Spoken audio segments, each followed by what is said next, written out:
하나님의 크신 은혜가 여러분과 함께 하기를 바랍니다. 여러분의 가정과 삶에 하늘로부터 임하는 기쁨과 행복이 늘 충만하기를 우리 주님의 이름으로 축원합니다.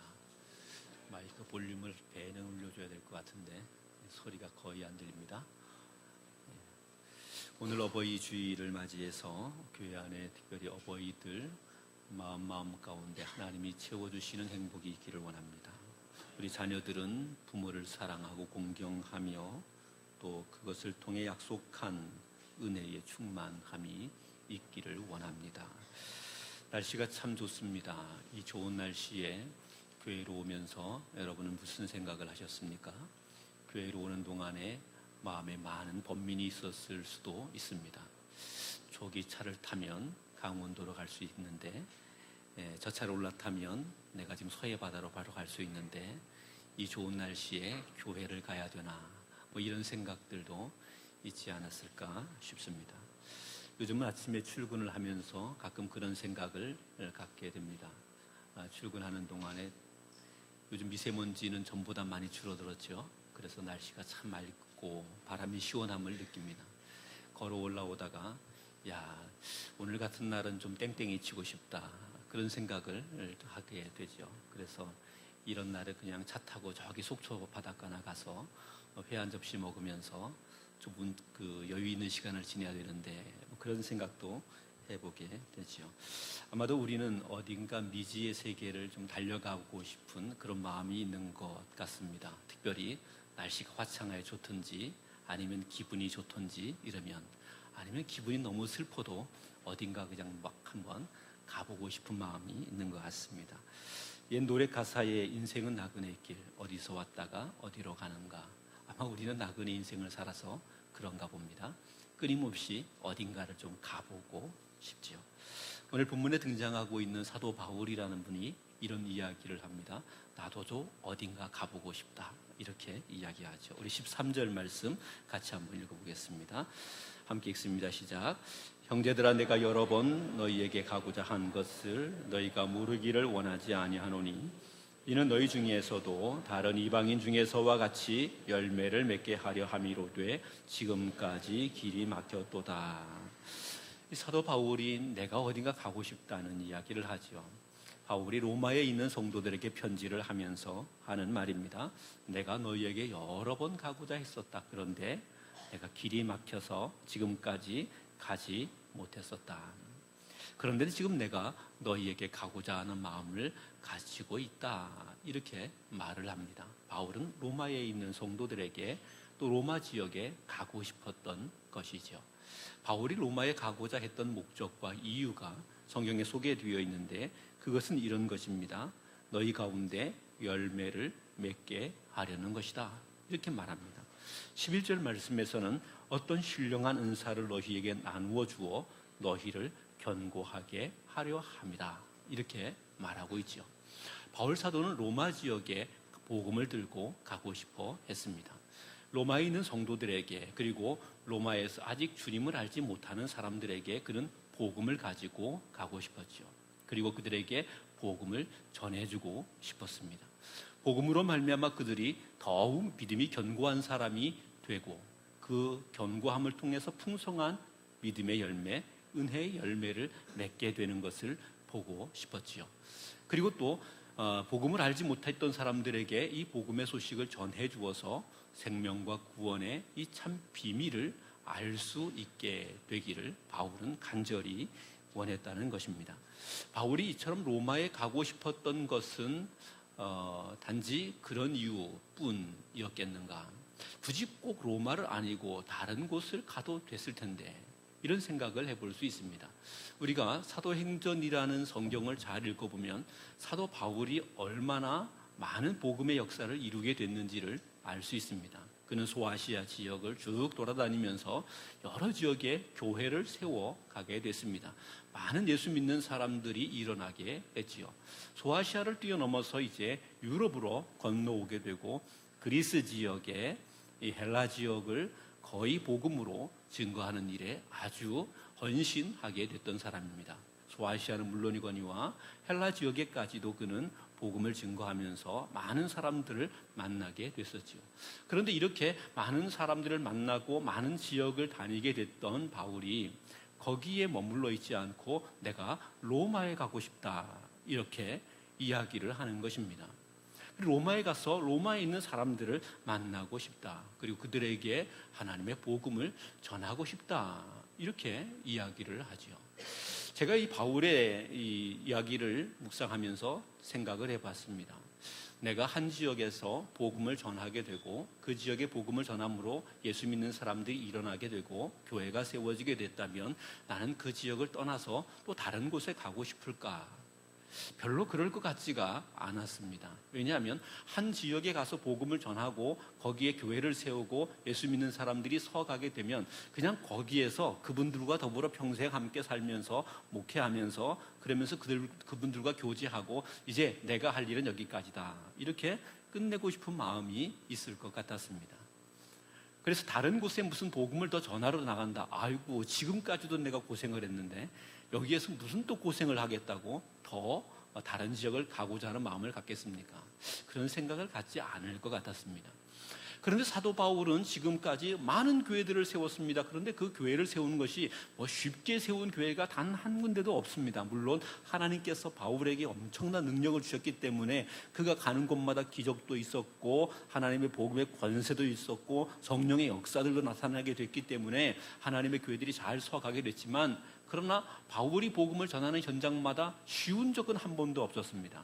유대인들이 박해했고 또 그 지역의 사람들이 박해했고 그를 감옥에 가두기도 했고 매로 때리기도 했고 그를 쫓아내기도 했고 그와 더불어 싸우겠다는 사람들이 수없이 많이 일어났었지요. 그래서 어떤 지역 한 지역의 교회들이 서가게 된 겁니다. 그러면 이렇게 어렵게 교회를 세웠으면 그 교회를 떠나 다른 데를 가고 싶어야 될 이유가 별로 없죠. 다른 데 간다 그러면 야, 거기는 또 어떤 놈이 버티고 있을까?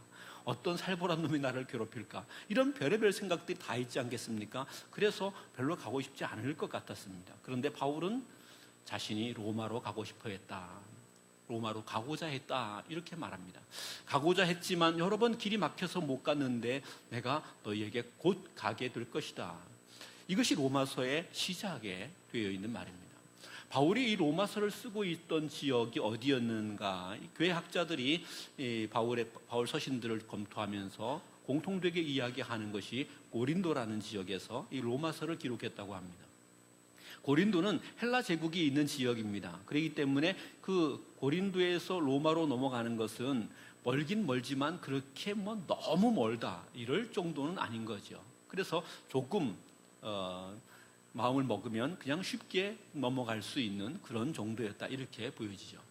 그런데 거리상으로는 고린도에서 로마까지 가는 것이 그렇게 크게 멀다 이렇게 여겨지는 것은 아니었지만 바울의 일정이 고린도에서 로마로 바로 가게 되어 있는 일정이 아니었던 겁니다. 그는 고린도 지방에 오게 됐을 때에 예루살렘으로부터 사도들에게 부탁을 받은 것이 있었지요.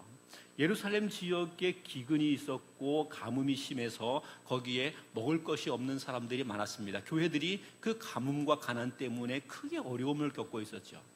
바울이 이제 나가서 이방 지역에서 복음 전하며 선교하게 될 때에 그때마다 바울에게 당부한 것이 예루살렘에 고통받는 성도들을 돕는 일을 위해, 부조하는 일을 위해서 내가 좀 협력을 해달라, 이렇게 부탁을 받았습니다. 그래서 바울은 어디로 가든지 복음을 전하게 됐고 복음으로 인하여 교회가 세워지게 되면 예루살렘에 고통받고 있는 성도들을 위하여서 너희가 협력할 수 있는, 너희가 사랑을 나눌 수 있어야 되겠다, 이런 말을 했습니다. 그리고 교회들은 이 예루살렘에 있는 성도들을 돕기 위해서 모금을 하게 되고 그 모금한 것을 바울의 손에 맡겨주게 되죠. 고린도 지역에 있던 바울은 지금 어떻게 했어야 되는가 하면 여러 교회들로부터 모금한 것이 있었습니다. 그 모금한 것을 가지고 어디로 와야 했는가 하면 예루살렘으로 와야 했죠.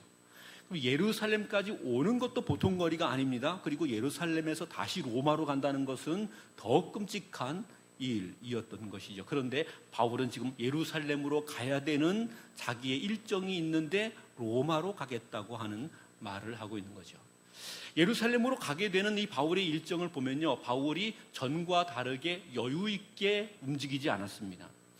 너무 급한 마음으로 움직이는 것을 볼 수 있습니다. 그가 배를 타고 가게 될 때에도 신속한 항로를 선택해 가면서 배를 타고 가게 되죠. 그리고 에베소에 있는 장로님들을 만나야 하겠다고 하게 됐을 때도 미리 연락해서 자기가 정박하고 있는 지역으로 장로님들을 나오게 하고 거기서 만나고 헤어지면서 바울은 즉시 또 예루살렘을 향하여 출발하게 되는 것이죠. 이렇게 바울은 시간을 전략해 가면서 예루살렘으로 향하여 갑니다. 그런데 그의 궁극적인 목적이 예루살렘에 가는 것이 아니었고 그는 로마로 가겠다는 마음을 가지고 예루살렘을 향하여 그렇게 가고 있었던 겁니다.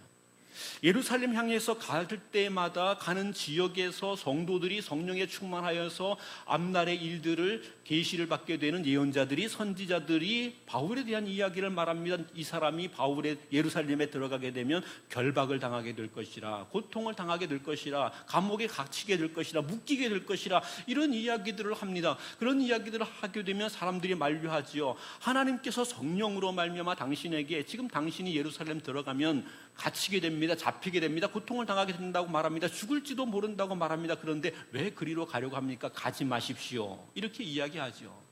누가도 그렇게 만류를 했었습니다. 그의 제자들도 그렇게 만류를 했었습니다. 그런데 바울은 아니다. 굳이 고집을 부려가면서 예루살렘으로 향하여 가게 됩니다. 나도 안다. 그러니 너희들 침묵하라. 이러면서 예루살렘으로 향하여 가게 되죠. 그리고 그 예루살렘에 가서 결국 그 예언대로 갇히게 되고 매를 맞게 되고 고통을 당하게 되는데 그는 거기에서 로마로 갈 준비를 하게 되고 로마로 출발할 수 있는 방법들을 강구하게 됐다는 겁니다. 바울은 그의 일정에 로마로 향하여 가겠다는 것을 고린도에서부터 편지하여서 로마에 있는 성도들에게 보내고 그리고 신속히 그의 일정을 로마로 향하도록 하고 있었다는 것이죠. 로마로 향하여 무엇하기 위해서? 복음을 전하기 위해서 로마로 향하고 있었다는 말입니다. 저는 이 말씀을 묵상하면서 바울은 로마로 향하여 가기 위해서 그렇게 애를 썼는데 그에게 다가오는 많은 어려움들이 있었지만 그는 그 모든 것에 대하여 목표를 가지고 그는 신속히 로마를 향하여 가기 위하여 부단히도 애를 쓰게 됐는데 하나님이 오늘 우리에게 복음 전하라고 하는 우리에게 허락하여 주신 로마는 우리에게는 있는가? 우리는 그 로마를 향하여 지금 달려가고 있는가? 바울은 그 로마를 향하여 신속히 그의 걸음을 옮기고 있는데 우리는 그 로마를 향하여 우리의 걸음을 어떻게 하고 있는가 하는 것을 생각해 보았습니다. 저와 여러분이 한번 깊이 묵상해 보아야 할 내용입니다. 바울은 로마에 있는 사람들에게 복음을 전하기 위해서 그의 걸음을 재촉하여 갑니다. 하나님께서 부르시는 사람들, 하나님이 구원하기를 원하는 사람들, 하나님이 하나님의 품으로 돌아오라고 기다리고 있는 그 사람들을 향해서 그들에게 복음을 전하는 그 걸음을 조금도 멈추지 않고 중단하지 않고 여러 번 장애가 있었음에도 그 모든 것을 뛰어넘고 극복해 가면서 로마에 가서 복음을 전하기를 힘썼다는 사실이지요. 이 말씀은 우리에게 엄청난 명령을 주고 있는 겁니다. 너는 지금 복음을 전해야 할 로마가 너에게 있느냐? 이렇게 질문하고 있는 말이기도 합니다. 하나님의 구원을 기다리고 있는 로마가 분명히 너에게도 허락되어 있는데 내가 가야 할 로마는 어디이며 내가 가야 할 로마를 향해 너는 지금 어떤 모습으로 서 있느냐? 주님이 오늘 이 말씀을 통해서 우리에게 질문을 던지고 있는 겁니다. 바울은 생명을 걸고 그에게 사망의 고통과 두려움이 있음에도 불구하고 그 모든 것에 구애받지 아니하고 그는 로마를 향하여 가겠다고 그들에게 복음을 전하러 가겠다고 이렇게 말하고 있는데 우리는 지금 어떠한가 하는 것입니다.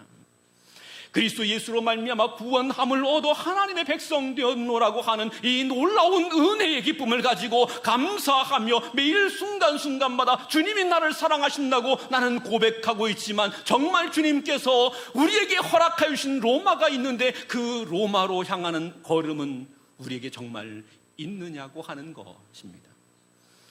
우리의 사랑하는 형제들이, 가족들이 복음을 기다리고 있습니다. 우리의 이웃들이 복음을 들어야 합니다. 그래서 그들이 하나님으로 말미암아 은혜를 얻게 되고 그들이 신령한 은사를 통하여 견고하게 되어질 뿐만 아니라 예수 그리스도를 믿음으로 말미암아 거룩한 열매를 거둘 수 있어야 합니다. 그래서 하나님은 우리에게 너희가 그 로마로 가라고 말씀하고 있다는 사실입니다. 환난과 핍박과 역경이 다가오게 된다 할지라도 낙심하지 말고 좌절하지 말고 포기하지 말고 바울이 뜨거운 열정으로 반복하여 로마를 향하여 가기로 결단했던 것처럼 우리 역시 그와 같은 모습이 될 수 있어야 된다는 것이지요.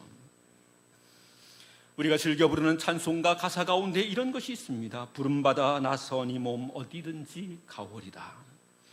아골골짝 빈들에도 주만 따라 가오리다. 멸시천대의 십자가의 길을 내가 걸어가겠노라고 우리는 찬송으로 고백하고 있습니다만 하나님께서 우리에게 허락하여 주신 그 로마를 향하여 지금 우리는 발걸음을 옮기고 있습니까? 기꺼이 그 길을 나설 수 있는 자가 되어야 합니다.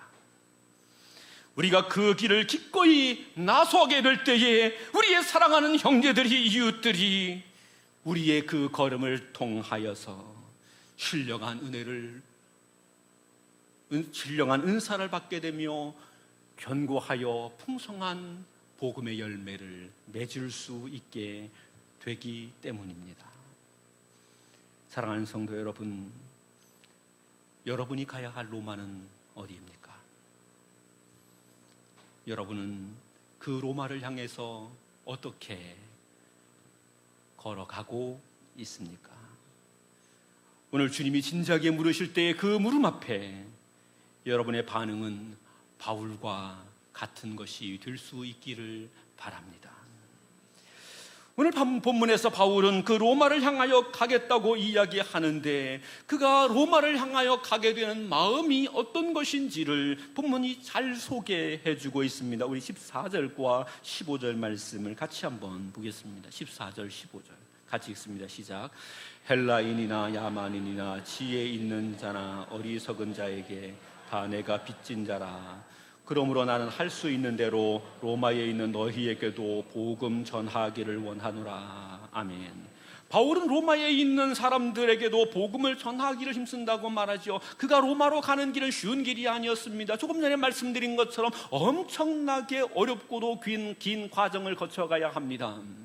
강의 위협, 바다의 위협, 강도의 위협 또는 감옥에 갇히는 등 유대인이나 이방인들의 수많은 위험을 감수하고 견뎌가야 하는 길이었지요. 그런데 그는 로마에 있는 사람들에게도 복음을 전하기 위해서 할 수만 있으면 어떻게든지 가려고 애썼다는 거죠. 그가 그와 같은 열심을 가지고 애써 노력하게 된 데에 이유가 있지요. 본문은 그의 마음을 소개합니다.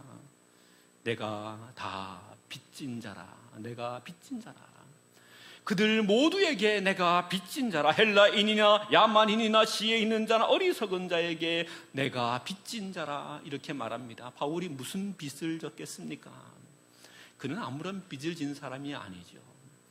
누군가에게 늘 선행을 베풀었던 사람이 누구에게 무슨 빚을 졌겠습니까? 그는 돈이 많은 사람이었습니다. 권세가 높은 사람이었습니다. 누구에게 빚질 사람이 아니죠. 오히려 다른 사람에게 구워주면 구워주었지 빚질 사람이 아니죠. 복음의 영광을 위해서라면 그는 기꺼이 자비량하고 선교하게 됐던 사람입니다. 성도들의 손을 바라보지 않았고 자비량하고 자기가 텐트를 만들어 팔아가면서 복음을 전할 정도로 그는 누구에겐가 손을 벌리지 않았지요. 빚지는 마음이 그에게 없었습니다. 그런데 오늘 이 본문에 바울은 빚진 자라고 이야기합니다. 어떤 신학자는 이 본문을 소개하면서 이렇게 이야기하죠. 자신이 받은 구원이 빚진 구원이라는 말입니다. 그 말의 의미는 이런 거죠. 어떤 사람이 주님을 알지 못하는데 하나님이 그 사람에게 복음을 전하기 위해서 나를 구원해 주었다는 겁니다. 그러니까 내가 구원받은 것은 이 사람에게 복음을 전해야 할 빚이라는 이야기인 거죠. 이 통찰은 매우 크고 귀한 통찰입니다. 제가 신학교 공부할 무렵에 저희를 지도하는 교수님이 그와 같은 강의를 하셨어요. 그때 그 무릎을 치면서 야, 놀라운 강의다.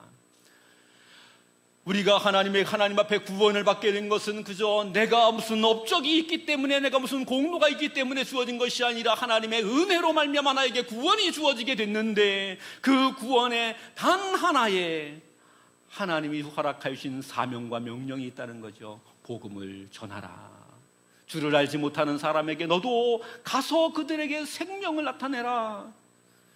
그러니 나에게 주어진 구원이라는 것은 바로 그 사람들에게 생명의 복음을 전하는 것을 비주로 하고 있다는 거예요. 그래서 바울은 내가 빚진 자라 이렇게 이야기했다는 거죠.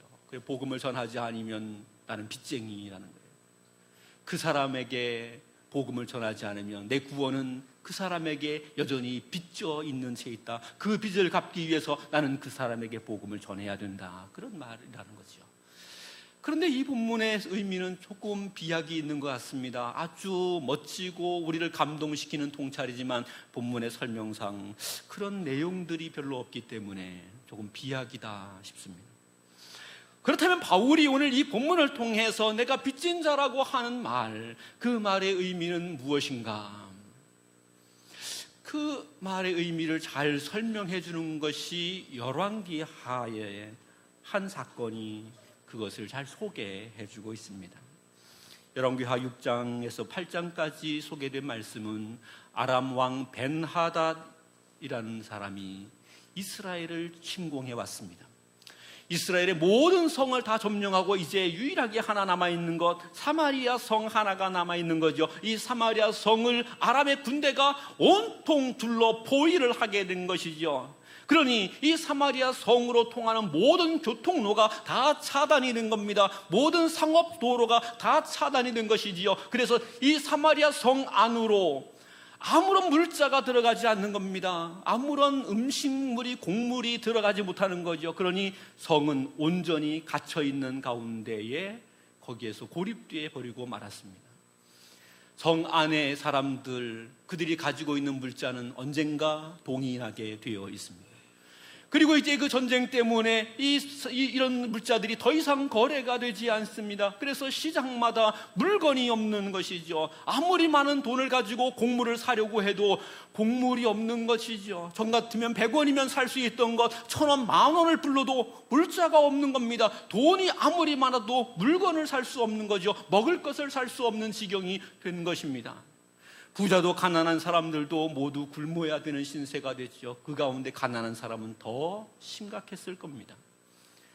가난이 심하여 가게 될 때 이제 그 정도가 어디에까지 이르게 됐는가 하면 도무지 못 견디겠다 해서 부모가 자기 자녀를 잡아먹자고 논의하고 자기 자녀를 잡아먹는 일들이 생겨나게 되지요. 한 송사가 생겼습니다. 한 사람이 왕 앞에 나와서 다른 사람을 고소합니다. 그러면서 이렇게 말하죠. 저 사람과 내가 약속을 했다. 오늘은 내 아들을 잡아먹고 내일은 네 아들을 잡아먹자고 이야기했는데 오늘 내 아들을 잡아먹고 나니까 내일 돼서 저놈이 마음을 바꾸어가지고 내 아들 없다 이런다는 거죠. 그러니 이 문제를 해결해 달라고. 얼마나 비참한 정도입니까? 그런 송사의 이야기를 들으면서 왕은 한탄하게 되죠. 그럴 때에 대개의 사람들은 어떻게 합니까? 이런 사람들이 있습니다. 하나님은 뭐 하는 거야? 이렇게 말하는 사람이 있죠. 사마리아 성에 있던 이 북쪽 이스라엘 왕이 그러했습니다. 하나님은 도대체 뭐 하시는 분이냐고.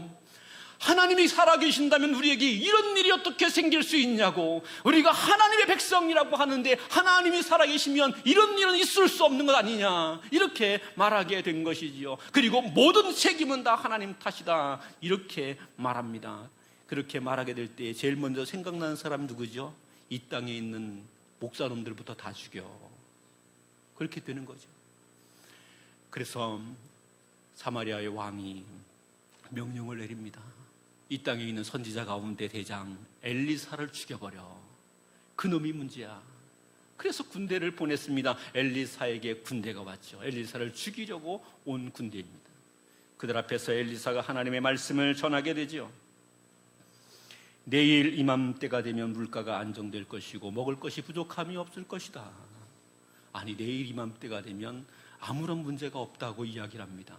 지금 아람 군대는 여전히 성 밖에 삥 둘러 진영을 갖추고 있고 그리고 지금 어디에서도 물자가 들어오지 않는데 내일 이맘때 같은 소리 하고 있네. 그런 거죠. 듣고 있던 군대 장관 하나가 엘리사에게 말합니다. 여호와께서 하늘에 창을 내신들 어찌 이런 일이 있을 수 있겠느냐. 말도 안 되는 소리 하지 말아라. 이러는 겁니다. 엘리사 선지자가 그에게 이렇게 말하죠. 내가 눈으로 이 일을 보기는 하겠으되 너는 그것을 먹지는 못하리라. 이렇게 말합니다. 이런 이야기가 오가고 있을 그 무렵 사마리아 성문 어귀에 4명의 나병 환자가 있었습니다. 성 안에서도 굶어 죽을 지경인데 성문 밖에 있는 사람들이야 오죽하겠습니까?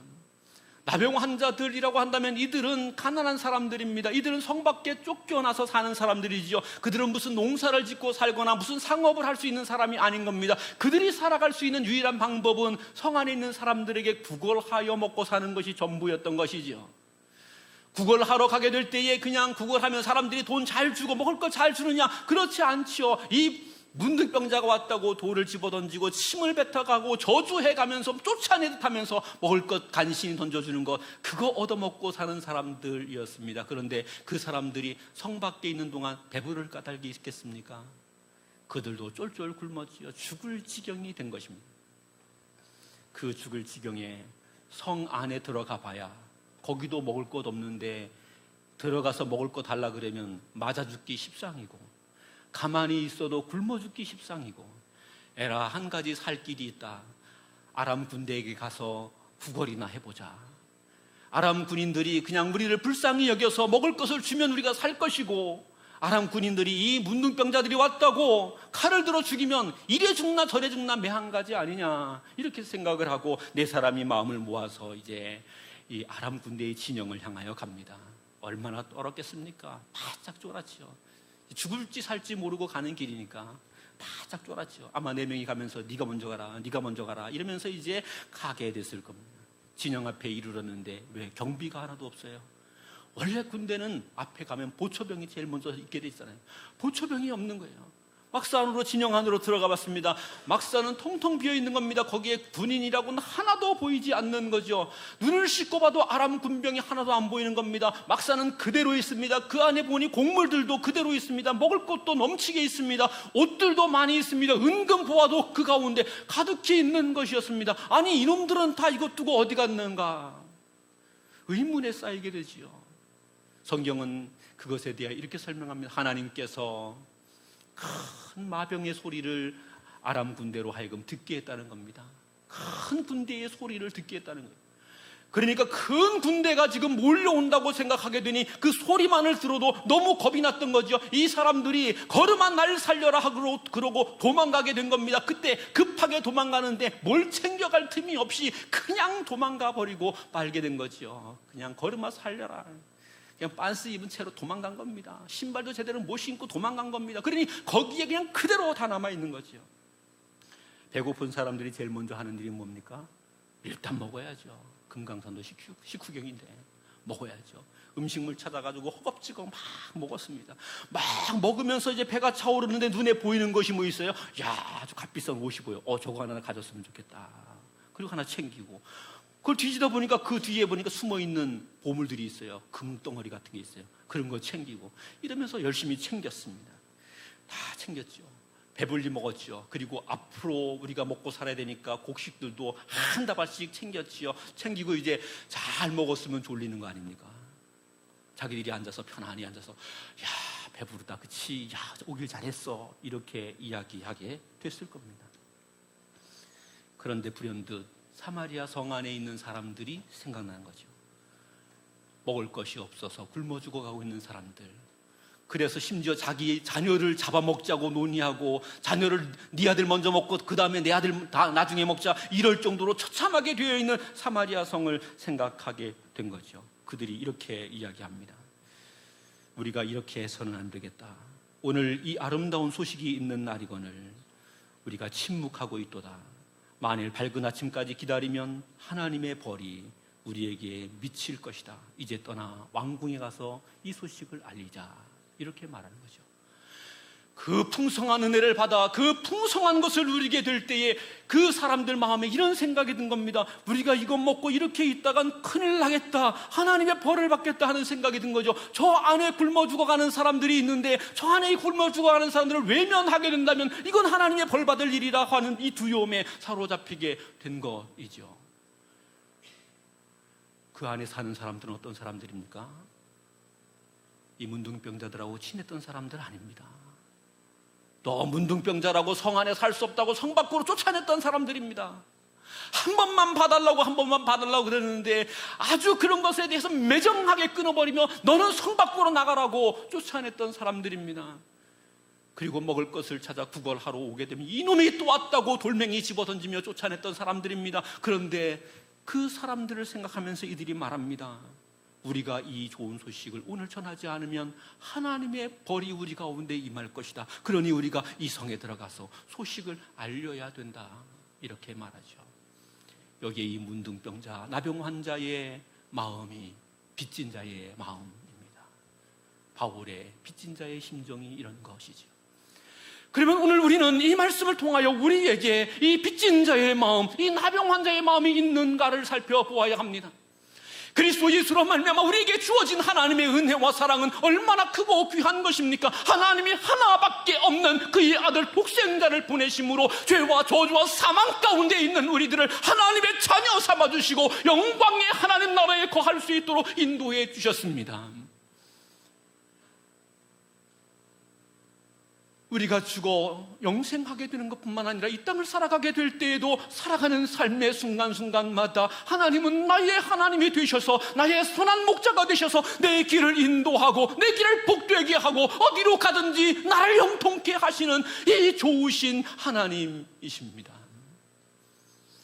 우리는 삶을 살아가면서 하나님이 나에게 베풀어 주신 크신 은혜에 대하여 눈물로 감사하며 간증하는 일들이 얼마나 많이 있습니까? 하나님은 이렇게 우리에게 항상 좋으신 분이십니다.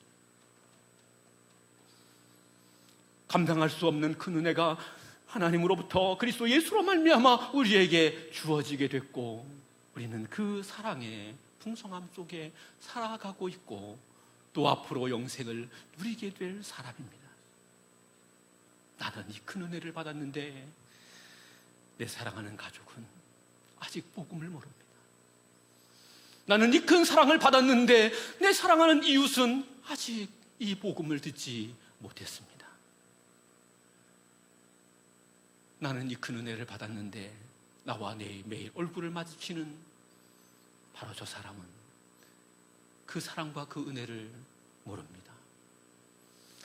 하나님은 지금 나를 통하여 그들에게 가라고 말합니다. 내가 가야 할 로마는 바로 거기라. 너는 그 길로 가야 한다. 너는 그 길로 가야 한다. 그곳이 그리로 가는 길이 때로는 힘들고 어려울지라도 너는 빚진 자의 마음을 가지고 그리로 가야 된다. 주님은 우리에게 말씀하고 있는 것이죠. 우리는 이렇게 복음을 전하러 가는 자여야 합니다. 하나님께서 우리에게 베풀어 주신 크신 은혜와 사랑이 무엇인가를 다시금 기억해야 하고, 그 은혜와 사랑 가운데 내가 젖어 있는 여기에만 머물러 있는 것이 아니라 내가 이 복음을 전하지 아니하면 내 삶에 화가 임하게 될 것이라고 하는 이 뜨거운 빚진 자의 심정을 가지고 우리에게 주어진 로마를 향하여 기꺼이 걸음을 옮길 수 있어야 합니다. 그래서 그곳에 죽어가는 사람들에게, 그곳에 복음을 알지 못함으로 하나님의 저주와 형벌 가운데 있는 자들에게 생명을 얻을 수 있게 해주어야 합니다. 바울은 이 복음을 전하게 될 때에 그는 그 복음을 전하러 가게 되는 것을 조금도 주저하지 않았습니다. 그리고 오늘 본문은 이렇게 말합니다. 16절 17절입니다. 16절 17절 같이 읽겠습니다. 내가 복음을 부끄러워하지 아니하노니 이 복음은 모두 믿는 자에게 구원을 주시는 하나님의 능력이 됨이라. 먼저는 유대인에게 그리고 헬라인에게로다. 복음에는 하나님의 의가 나타나서 믿음으로 믿음에 이르게 하나니 기록된 바 오직 의는 믿음으로 말미암아 살리라 함과 같으니라. 아멘. 바울은 복음을 증거하는 것에 대하여 이렇게 말합니다. 내가 복음을 부끄러워하지 아니하노라. 그는 복음은 결코 부끄러운 것이 아니라고 이야기합니다. 세상에 많은 사람들은 이 복음에 대하여 잘 알지 못함으로 복음을 부끄럽게 여기고 살아가게 되기도 하지요. 바울 당시에 많은 사람들은 예수님께서 십자가에 못 박혀 돌아가셨다고 하는 사실이 예수님은 십자가에서 죽으신 분이구나 하는 것을 부끄럽게 여긴 사람들도 있었습니다. 그리고 예수 그리스도의 복음을 증거하게 될 때에 그 복음을 증거하는 일은 모든 것에 대하여서 해를 당하는 일이었지요. 가산을 빼앗기게 되기도 하고 또는 감옥에 갇히게 되기도 하고 매를 맞게 되는 일이기도 했습니다. 그래서 복음을 전한다는 것은 부끄러운 일인 걸로 생각하는 사람들도 있었습니다. 오늘 이 시대를 살아가고 있는 저와 여러분들 가운데는 복음을 전하는 것을 부끄러움으로 생각하는 일들이 또한 있습니다. 시대에 많은 사람들이 복음을 복음으로 인정하지 않는 일들이 가득하고 또 여러 가지 일들 때문에 세상에 많은 사람들이 교회에 대하여서 복음에 대하여서 교회 지도자들에 대해서 온갖 비난들을 쏟아놓고 있으니 복음을 부끄러운 것으로 여기게 되는 일들이 참 많습니다. 그래서 우리는 복음을 부끄럽게 여기며 살아가게 되기도 하지요. 바울에게도 그런 환경이 전혀 없었던 것은 아닙니다만 그는 복음의 본질을 바라보았습니다. 복음은 결코 부끄러운 것이 아니라고 이야기합니다. 그리고 이 복음은 모든 믿는 자에게 구원을 주시는 하나님의 능력이라고 말합니다. 복음이 부끄럽지 않은 것은 바로 하나님의 능력이 이 복음을 통하여 역사하기 때문입니다. 세상의 힘과 권세가 감당할 수 없는 하나님의 능력이 복음 안에서 활동하고 일하고 그 능력이 우리를 구원하는 그런 놀라운 역사를 이루어가게 되기 때문입니다.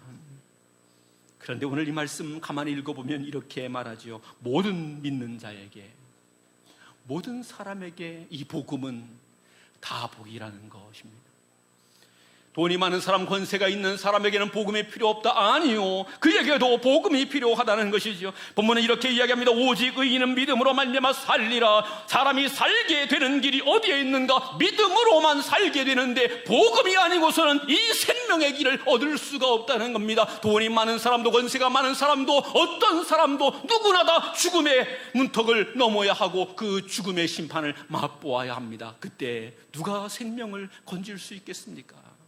복음 외에는 없다는 거죠. 모든 사람을 구원하는 능력이 오직 이 복음에 있습니다. 내 사랑하는 가족을 구원하는 능력이 이 복음에만 있습니다. 다른 것에 있지 아니합니다. 우리의 이웃을 구원하는 능력이, 나라와 민족을 살게 하는 능력이 이 복음 속에만 있다는 겁니다. 그러니 이 복음은 결코 부끄러운 것이 아니요 하나님의 위대하고 영광된 능력이 된다는 사실이지요. 오늘 우리는 이 사실을 깊이 인지해야 합니다. 지금까지 호구리의 삶을 살아가는 동안에 복음을 부끄러운 것으로 여기게 됐다면 우리의 믿음의 부끄러움을 하나님 앞에 회개해야 할 것입니다. 그리고 이 복음이 얼마나 귀한 것인지, 예수 그리스도의 그 생명의 피값으로 우리에게 주어진 이 귀하고 영광된 것임을 우리가 기억하고, 이 복음을 통하여 하나님의 놀라우신 능력이 누구에게든지 나타나게 된다는 사실을 기억하고 이 복음을 들고 기꺼이 로마를 향하여 달려갈 수 있는 사람이 되어야 할 것입니다. 사랑하는 성도 여러분, 우리는 올코밍 생명 축제를 앞에 두고 있습니다. 하나님은 이 생명 축제를 우리로 하여금 준비케 하시면서 우리에게 이렇게 당부합니다. 너는 너에게 부여된 로마로 가라. 그리고 그들에게 복음을 증거하라. 빚진 자의 심정으로 그들에게 가서 복음으로 말미암아 그들의 영혼을 살리라. 그들로 하여금 하나님의 능력을 체험하게 하라. 이렇게 말씀합니다. 지금 우리의 걸음은 어디에 와 있습니까? 로마로 가고 있기는 한 것입니까? 아니면 아직 우리는 고린도에 그냥 머물러 있는 것입니까? 주께서 오늘 말씀을 통하여 우리에게 당부하시는 교훈을 듣고 내가 가야 할 우리 주님께서 구원하기로 원하시는 그 생명 한 생명이 있는 로마를 향하여 빚진 자의 마음을 가지고 복음의 가치를 드러내기 위하여 달려갈 수 있는 저와 여러분 되기를 바랍니다. 기도하겠습니다.